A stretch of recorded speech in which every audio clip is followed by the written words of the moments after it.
Good afternoon, Toronto. How are you? Let's hear it.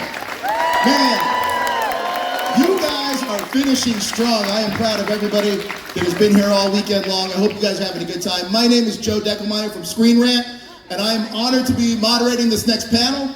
I actually think that if it weren't for Superman, realistically Clark Kent, I don't think I'd be standing here. Because I got into entertainment journalism because Clark Kent was in journalism. I identified way more with Clark than I did Superman, obviously. But let's get the party started and bring out these next actors that really influenced me in a big way. So let's bring out Tom Welling, Brandon Routh, Hoechlin, and George Newbern. You know them as Superman and Clark Kent. Let's go! They filled the house today, baby. Gentlemen, take a seat. Sit wherever you like. Water's gonna fall all over the place. So I gotta tell you something. Shoot. Whenever you all first cheered, I don't know which one of you, was one of you, said, oh, it sounds like 30 people.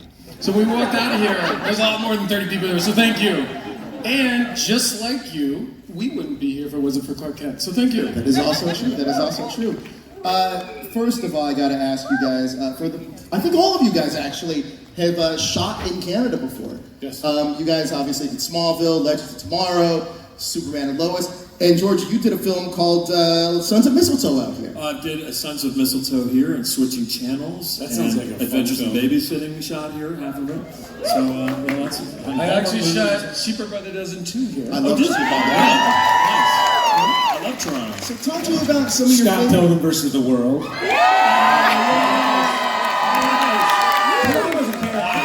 Toronto's a character in the movie, basically. So. Yes, Toronto is. Yeah, Toronto's a huge character in the movie. Hey, Toronto! Woo!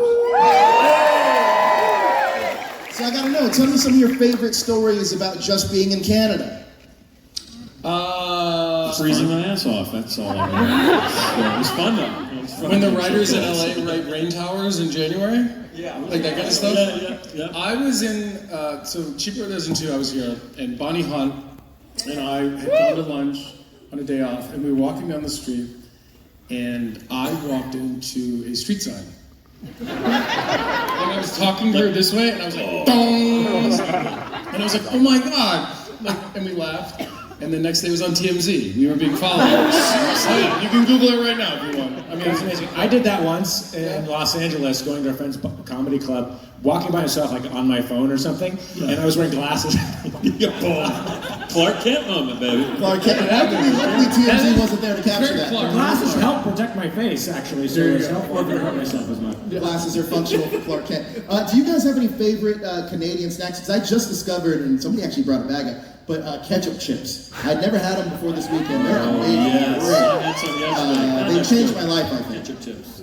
Oh, it's delicious. So they have some in the green room. I tried them yesterday for the first time. In fact, we were there the first day in the green room, and someone was like, have you tried ketchup chips? I'm like, I don't really need something else to like. Like, I already eat enough. Right there. I realized. Yeah, oh, here we go. Thank you. And I'm thinking I'm going to bring these home, but these would be great with like pickles and a beer. Oh, you're speaking my language, Mr. Tom Welling. Yeah. Thank you for that. How'd That's you know amazing. that? I'm sure there's no chemicals in it at all. Look at that. You know what they say, if it tastes good, spit it out. Now, I know that all of these folks are here for Superman, but is there anything that you guys geek out about or deep dive into that you're big fans of? What? So all of these folks here, including myself, are here because we all love Superman. He's played such an important part of our lives. But is there anything that you guys kind of geek out about or deep dive into? Like, what are your big fandoms? Well, a lot of times you don't tell people about the rabbit hole you just went on last night at 1 o'clock in the morning on Instagram or Wikipedia. It's a very personal question. We're getting close to it. I mean, reptilian people, whatnot, yeah? I did a deep dive on that like a week That's ago. what I'm talking about. Did you say reptilian people? Yes. No, I didn't say that. Brandon, have you not heard about this? If you watch, I promise you, if you watch a people. YouTube video about this, you will be on that YouTube rabbit hole for hours. Yeah. It's quite amazing. Shapeshifters, tails, the whole thing. Got it. I mean, listen, we all came from something else, so let's not say it's in our lineage somewhere. We were all, we were all bugs or animals at some point. We share that. We Keep talking, share baby. Keep that talking. in our girl. It's like, listen, where else do we come from? I mean, listen, I know there's a lot of answers and ideas. I will have to halt myself at times because when I come across videos of people tripping and falling, Oh, it's the best. Oh god. And I farting. can't I not like laugh. I can't watch it's it. so honest. It's so I honest. love the fake farting ones where the guys going around and fake farting and people are freaking out. It Or makes like me- people sit at the park and they drop the spider on their head. Yes. Like, yeah. Oh, so You know, good. real stuff. Great prank videos, great prank videos. Let's move on to Superman. So now Superman is obviously a cultural icon, but before you got the role, what was your relationship with him, and what does Superman mean to you now? I feel like I have to go first because I'm so close to you. I'll go I first. know. My relationship with Superman was just as a kid in Iowa watching, you know, my first memory is watching Chris's movie, Superman the movie, when I was, family dinner, family movie night, whatever it used to be called, you know, when I must have been 6 or 5, 6, 7, and my pajamas that my mom still has that he kept, jumping around, excited to see the movie, and I was so excited it made myself sick, had a migraine, and spent half of the movie throwing up, but watching it, you know, lying down on the couch. So I don't even know if I watched the whole movie, remembered the whole movie the first time I watched it, but it was But I a mean, pivotal experience. Now I don't throw up every time I think about Superman. I solved that part of it. well, there's a part of it like back then, he was Superman, and if you wanted to see Superman, you saw Chris. Like that was it. Yes. And now there's, you know, a lot of different versions and whatnot. You can kind of have access to all these different things. But to me, when people say Superman, I think of Chris. And my favorite scene is when, and I should know this. I don't know it's Superman 1 or Superman 2, but he's in the cafe, and he doesn't have his abilities to, and then he comes back with his abilities, and I'm just like, yeah. That's the comeuppance bullet moment. Yeah. So that's good. Now, each of you has worn the Superman cape in a different way, or voiced Superman. What was the moment for each of you that you really felt for the first time, I'm Superman? For me, when my son was running around the house with his little cape and the S on his chest, and he would push it, and it was me going, "Get to the watchtower, let's go!" I was like, "Well, I've made it. I've absolutely made it now." That is the best. My kids, they have a bunch of different like costumes and outfits they like to wear, like a knight or Spider-Man or all these different things. And I think it was last year I was like, how come you guys don't have a Superman outfit? And at the time he was 5 years old, and he goes, because he's taken. And I was like, what? And he goes, you're Superman, and just moved on. Like, it was like, and I just remember like I wanted to cry, but I didn't want to cry in front of my kid. But it was like, it was awesome. It was awesome. When you get validated by your children, it's pretty cool. Anybody been parents in here? Yeah. Couples. You go. My son's favorite superhero is Spider-Man still, so. But Superman's number 3. Behind Ray Palmer's number 2. Adam's number 2, so that's pretty but the question is, what was it? What was the first time I have an answer. you felt like Superman moment. Like landed on you though. I think there were a couple that were around the same time. The first time I remember stepping on set in the Superman suit, there weren't many people around, and I had to go, and it was in the Daily Planet actually, because there was this bit that I don't think is in the movie anymore, but Superman goes into, Clark goes into the closet, and then turns into the suit, and he goes out, falls out the window to go save the plane. And we had all these different. I can't believe that's not the movie. There's a joke. Come on, but we're working on that. And I was trying to figure out different ways to get out the window, and I was trying to do like a Batman, jump out the window. And they ended up, it's not in the movie. So that was the first time I was on set. But then it's when people see you, when people would see me for the first time, either coming to visit the set or just the crew for the first time. Because, you know, I'm just a guy in a suit until people like recognize you as view you as the guy. For me, it was the thing. So that Otherwise, you're just at a Comic-Con. No, I mean, it's just great. It look awesome. But it helps when other people, you know, believe in the myth. Yeah. How about you, Tyler? I kind of had two. One, I was in New York City and I was having a coffee with a buddy and I got a phone call, so I sat down for a second and some kid was walking by and I was talking on the phone and he had his headphones on, big backpack, and he was walking and he's kind of like, he looked at me, he saw that I was on the phone and he didn't say anything, he just kind of looked at me like, and I just kind of laughed and I was like, yeah. That's cool. Like that was like the cool one. And then in a weird way for me, I mean, to an extent, you're playing the character, and when we were telling his story in our version, it was much later on into him doing it. So he's been Superman. So like, there's a feeling of you already are embodying it. But in a weird way, in the last season, in the episode where he does the interview on TV, and you know, comes out and says, "I am Clark Kent and I am Superman." In a weird way for me, it was then, only because the way that I had always played it was, we had a flashback episode in season 1 where he saves Lois on the street and she goes, "How'd you know I was here?" And he goes, "Well, my hearing." And she goes, "Your hearing?" I go, "Oh, my the super hearing," and kind of played it that way. So when I leave and they go, "Who is that?" She says, "That's Superman." And that's the first time that we call him Superman. So I always kind of try to play it like, he's almost a little embarrassed by the name. He's like, "Oh, dude, I got nervous around this girl, and I said super hearing, and now I'm Superman, and I'm stuck with this name." So it was, like, for me, it was like a personal thing for me. I just thought it was kind of funny. So in that interview, for him to say, like, "I'm Clark Kent, and I am Superman," was kind of like a weird way for the character and for me finally saying, like, "I am Superman." So yeah, probably that's cool. Especially when you like hear yourself say it out loud. Yeah, It's to a say it thing. out loud and say, but it was kind of a thing.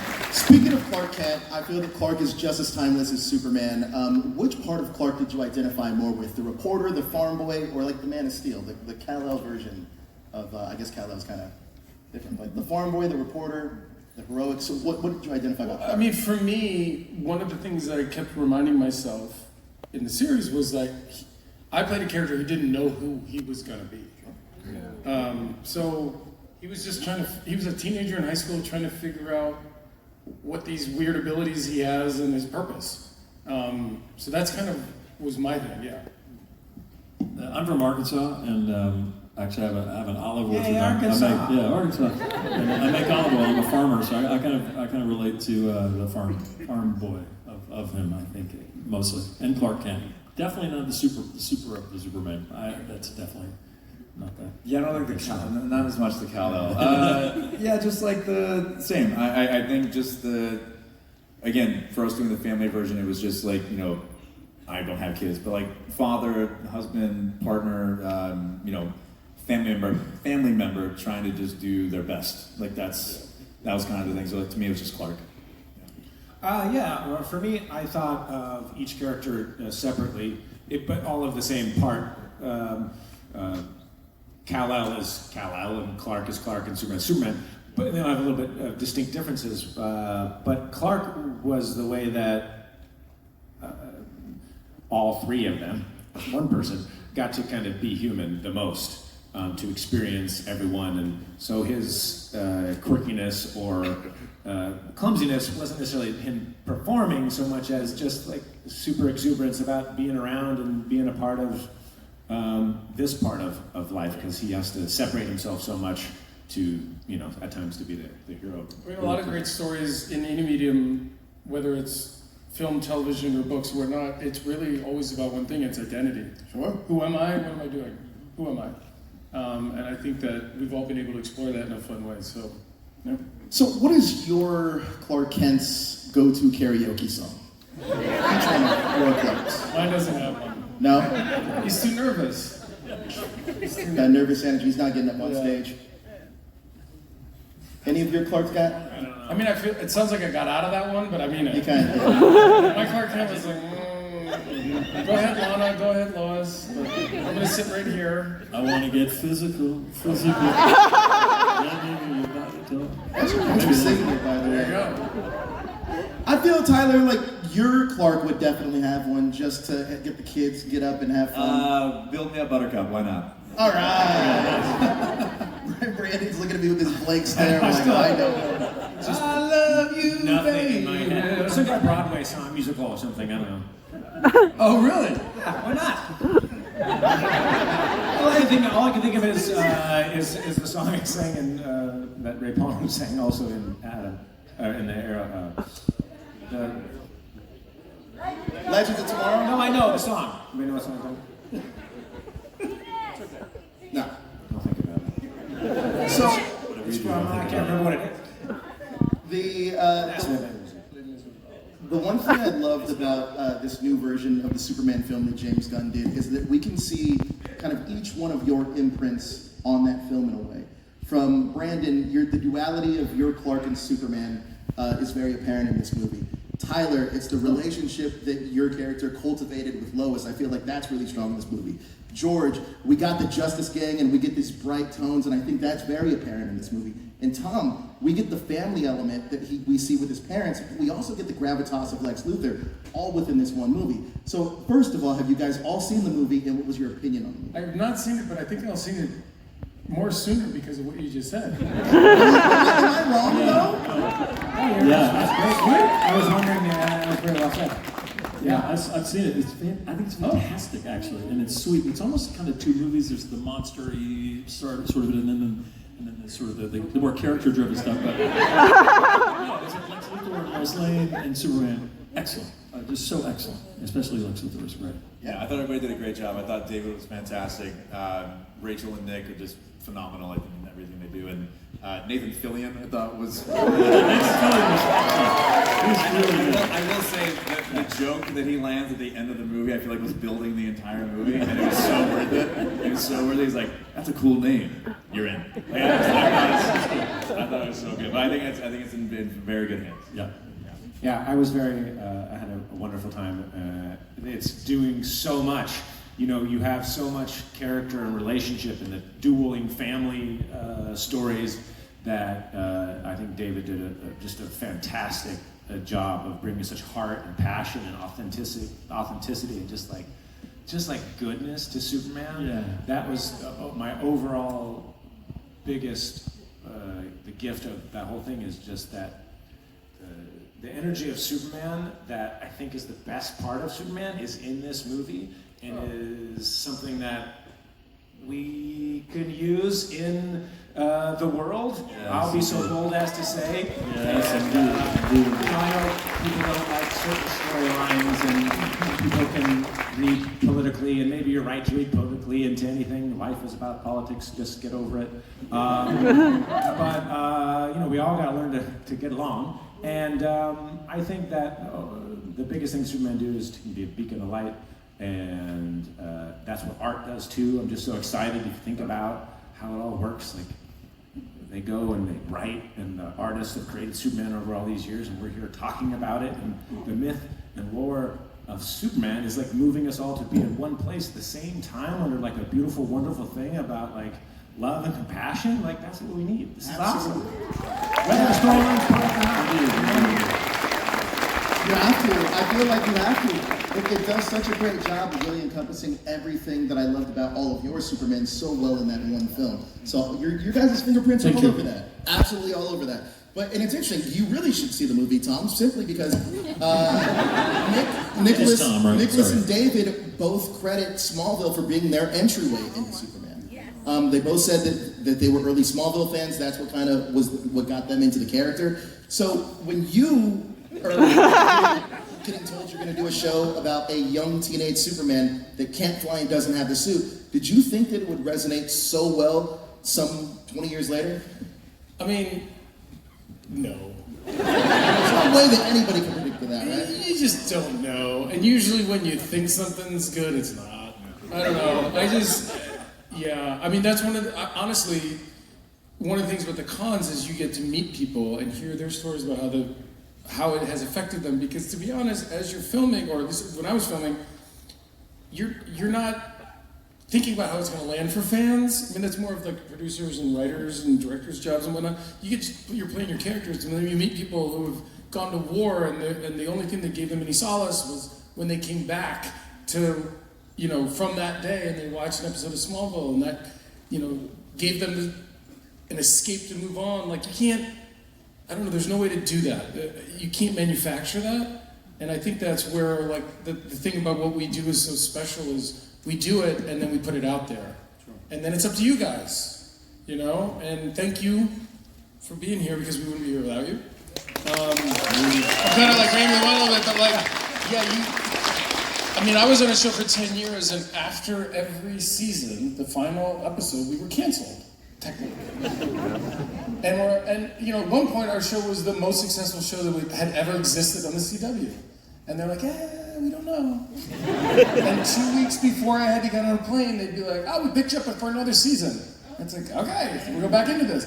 But there's all that legality and all that other stuff. So I think if you go in to play a role and you're thinking about what people are going to think about it, now you're distracted in a way. I don't know. I'm rambling. There was something you said, I think, I saw like a clip on Rosie's podcast, and he asked you something about like being proud of the show. And I just remember hearing you say something, because it reminded me of like Teen Wolf stuff too. It was like, were you proud of the show? And you said like, when I was doing it, I don't think I was, but now, I think there's a weird thing sometimes when you're in the midst of something, you're not really sure if you can feel proud of it yet, right? Because it's still happening a little bit. But like when you have time away from it, and you can see the reach that it's had, and hear the stories of how it's affected people, all of a sudden it becomes like, oh, that's okay, and I am proud of it. Like, but in the moment, you almost have to like distance yourself from it a little bit. Yeah. Thank you for watching. I didn't watch the whole interview. I saw that clip, and I was interested, because I was like, I totally understand what you're saying. It's in some ways it's like when you travel and your flight's delayed and you're like so mad and all this stuff, and then years later you look back and you're like, I had fun there. You forget about the travel. So I don't know. Brandon, David Cornsweet was not the first Superman to wear the crest that he has on his suit in this film. You were the first one to wear that style crest with the Kingdom Come Superman in Crisis. So what did it feel like? Yeah, let's hear it. That was amazing. It was incredible. It was great seeing you back in the role as well. What did it feel like this time around putting that suit on? And were there ever any plans to kind of do anything else with that Superman? To answer the last question first, not that I'm aware of. There might have been inner talk. I think at the time that we did that crossover, there was too much changeover happening at Warner Brothers in DC, and now it's a more stable footing. So had it happened at a different time, maybe there would have been something else, and I don't know what anybody's planning, although they seem to be planning something big, so who knows. Maybe there'll be more of any number of things would be fun. But it was really a different and wonderful experience to revisit the character 15 years later. I've definitely felt more capable of playing Superman and standing in all of who he is and who I continue to create him in my head and to be. And I had a lot more appreciation for the fact that I was able to do this. The second time was almost more of an achievement than the first time in some ways. So. Look, you guys. Grateful for all the fans also, who have expressed, it was, but he's like, oh, so happy that you got to come back. And I was like, so was I. Well, there was that Spider-Man movie that came out, was it last year or the year before, and they brought all the Spider-Men to the stage? Into the Spider-Verse, yeah. You should do it with us, that'd be hilarious.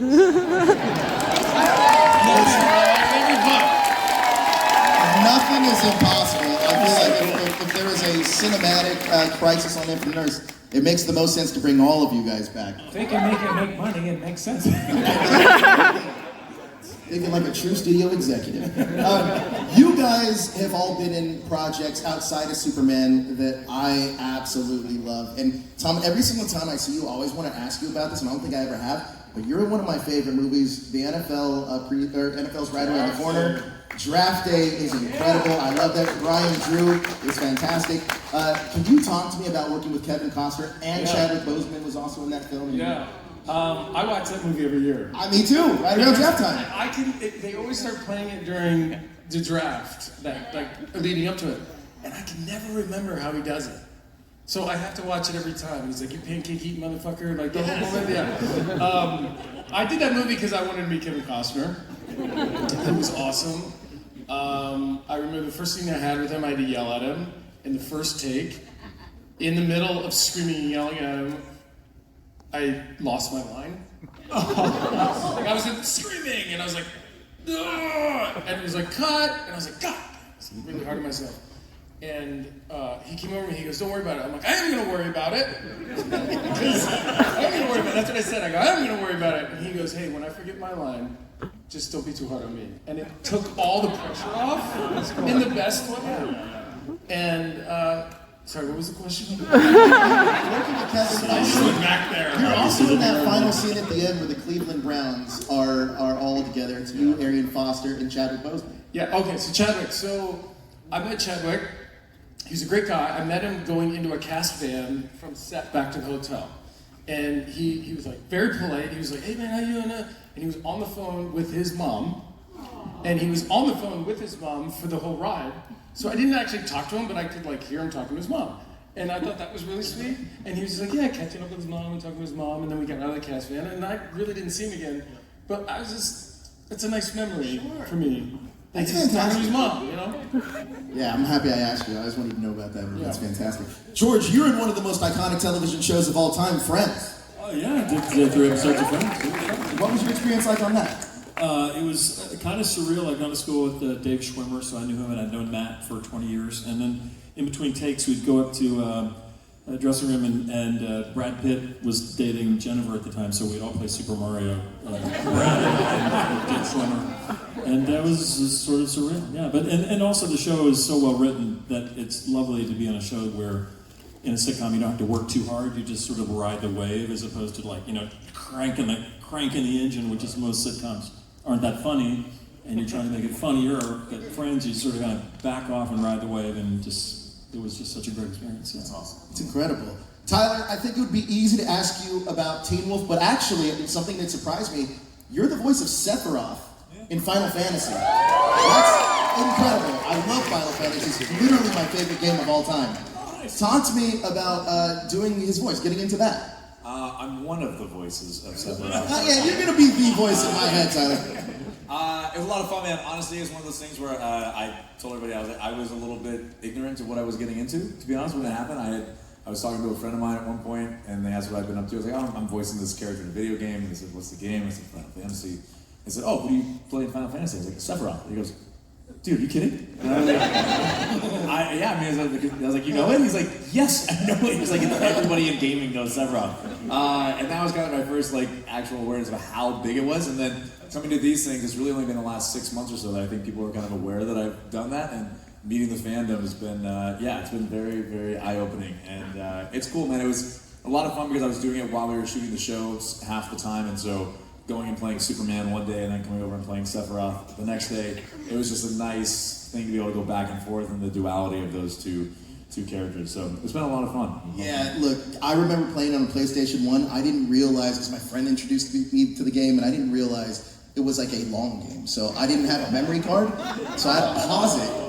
And then I had to go to Target and buy a memory card, and then hopefully the game was still on by the time it all worked out. But, cool, that was nerve-wracking. Brandon, obviously, Scott Pilgrim versus the World is an incredible film.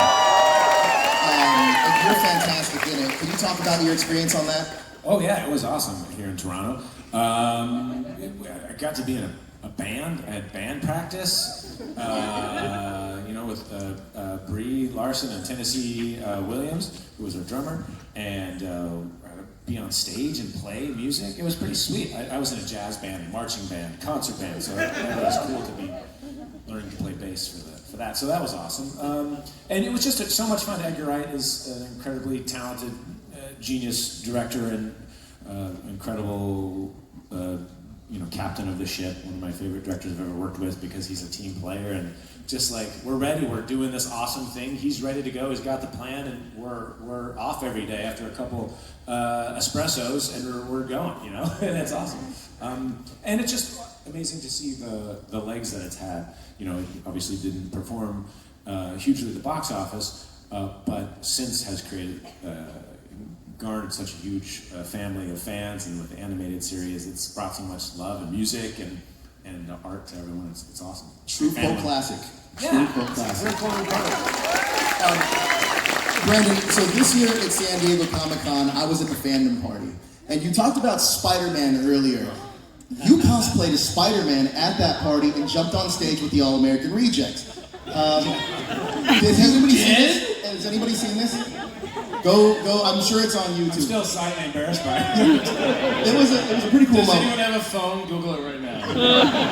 It was a pretty cool moment, but talk to me about jumping on stage and doing that. But also, I want to ask you about your movie Ick that you were talking about. The reason I was there for this movie, thank you, Ick, which was in the theaters in the United States for 3 days, but limited release. But hopefully we'll be out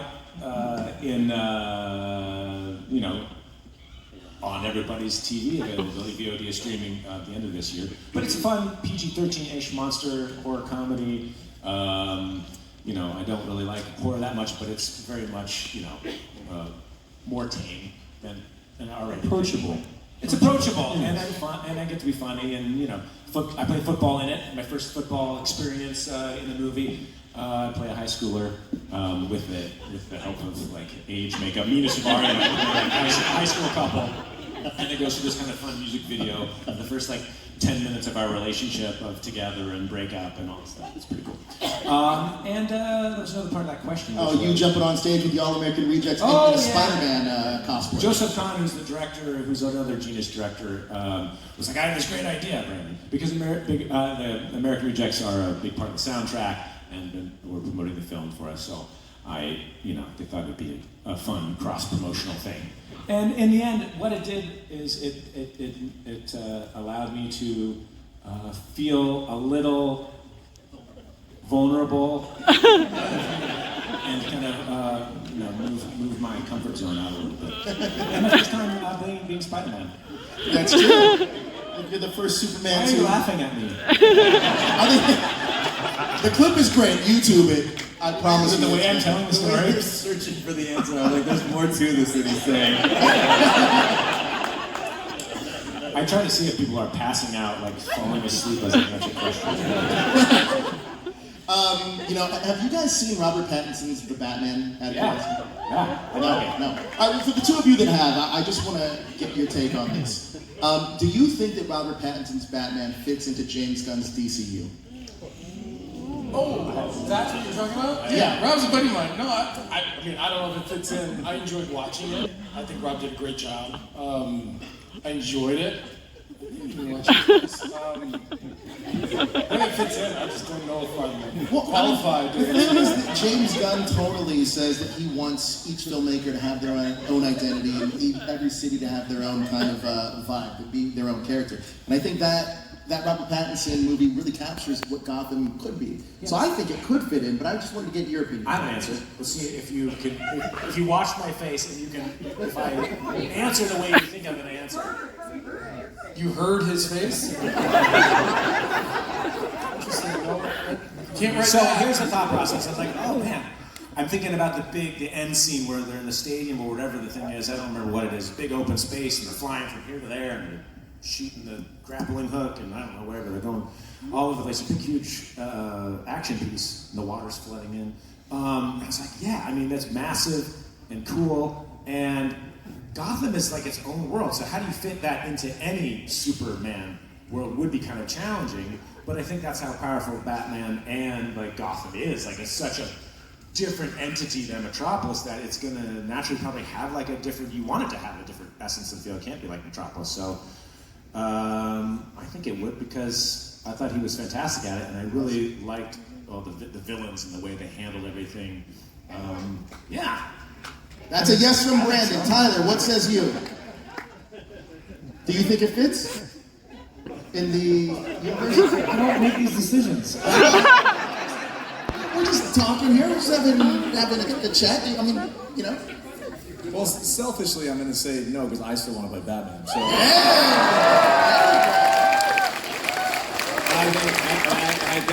And I say that Rob did a fantastic job in that. I think with him and Matt Reeves, it was great. So I'm happy to let them keep doing their thing and maybe leave the door open for maybe an additional one. Whole new envisioning of Batman versus Superman. Yeah, it's interesting. Inner battle. Because also, there was rumors that Henry Cavill was also like rumored to wanting to play Batman. But also your guy Alan Ritchson, who was on Smallville, has been campaigning for it. He literally said, Jack you don't, Reacher. Jack Reacher. He said, you don't have to pay me. You'll just show up and do it. That's what he said. That's what he said. I mean, obviously didn't talk to me before he said that. Well, look, you guys have been a ton of fun. I want to thank each and every one of you for being such an influence. you, guys. Do you think it fits in? Yes, I do. I think You're the one who really knows how to do this Listen, stuff. I'm not. No, I'm not James Gunn, but if he's hiring, I'm cheap. But I will say that tonally, if you're a creative enough storyteller, you can make the city work. And I also think that Gotham, like you said, Brandon, needs to feel like a character into itself. And I also don't think It's a great world that was built there. Like that's Exactly. That's what one of the things I loved about it. It also- the pacing was so good. It doesn't Walks so hurt slow. that it's a prestige type of film and television show with the Penguin as well. I think that gives the DCU a lot of credibility. Penguin was fantastic. Penguin was one of the greatest shows last year. It was fantastic. But gentlemen, thank you so much for joining us. You guys have been incredible. Thank you. These are my chips. I'm keeping them. I'm bringing them home. Thank you. Good job. Thanks, guys. Thank you. Thank you.